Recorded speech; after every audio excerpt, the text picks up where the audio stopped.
Just like always, a quick recap of what we digested on the tape. Not a lot different than what we felt after the game.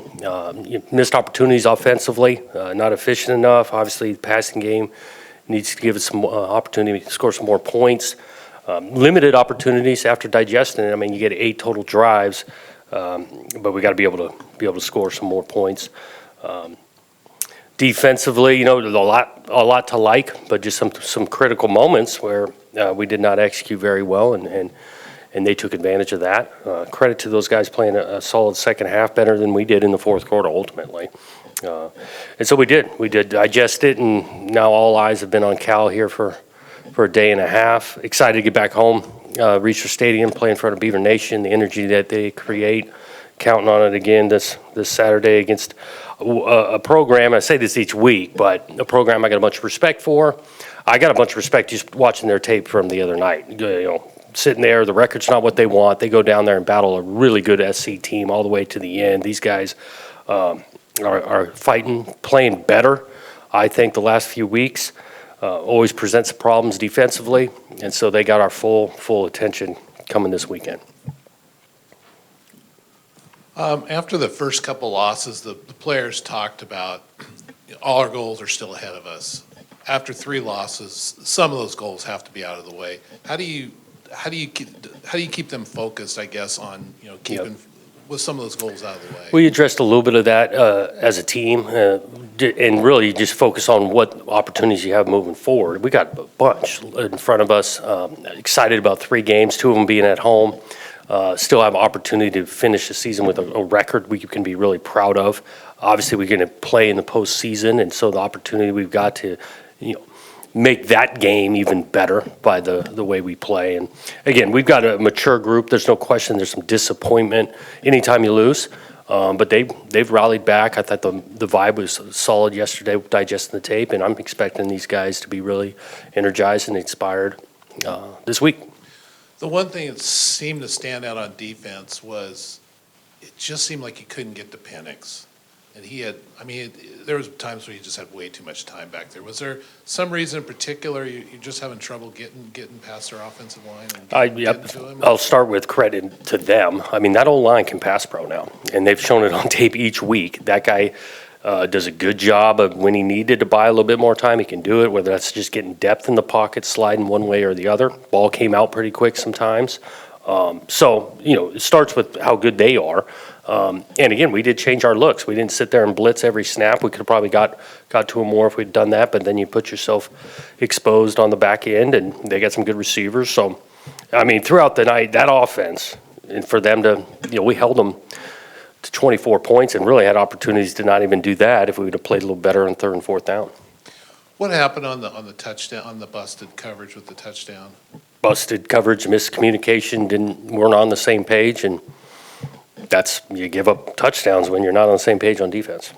That I guess on defense, that was the other glaring thing, was all the 3rd and 4th and longs. Yep.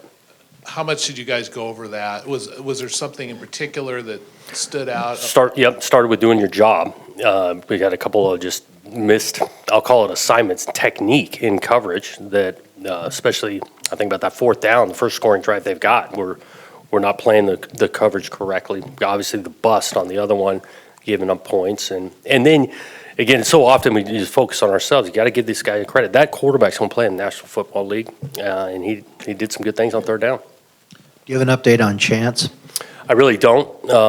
We'll see how he looks kind of this week in practice, but nothing different. And how much benefit do you get from not only a lot of film on Plummer coming up this week, but actually having played against him last year? Yeah, he beat us last year. The guy continues to, again, that offense in general, but that guy will stand in there and throw it. They've gotten better. I think they found some things that they really like offensively over the last couple of weeks, and so he's a good player that can make a lot of throws.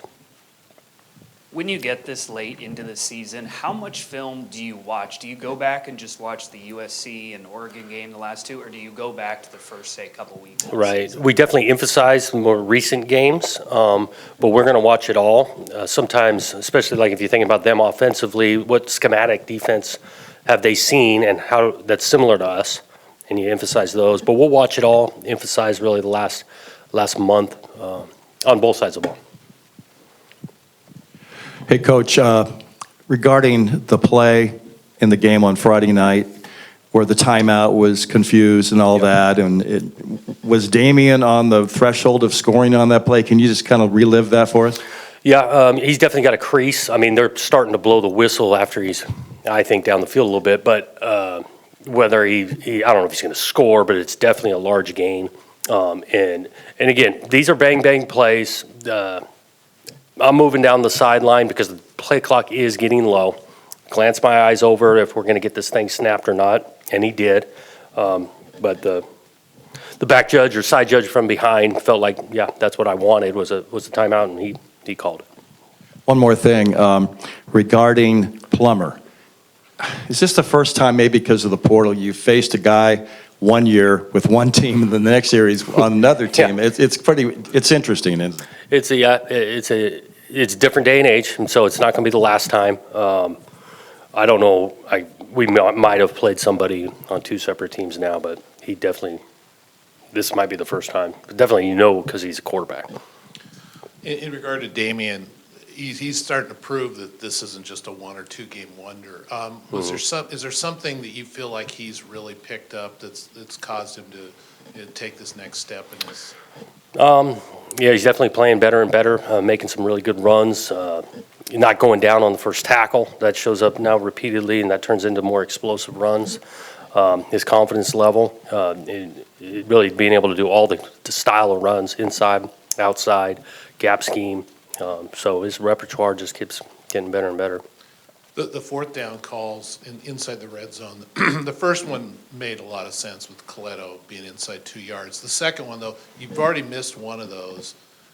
Was there a play you thought was going to work there? Why? I mean, that's what everybody keeps asking. Why not kick a field goal there Yep. and take a 2-score lead? Yep. I'll go to the first one. Yeah, it's unfortunately it was actually 4th and 1 on the first one because we really needed to get it on 3rd down. We didn't block that at all very well, and then we got to Coletto again. Went back to a play we had run already. That was probably the problem.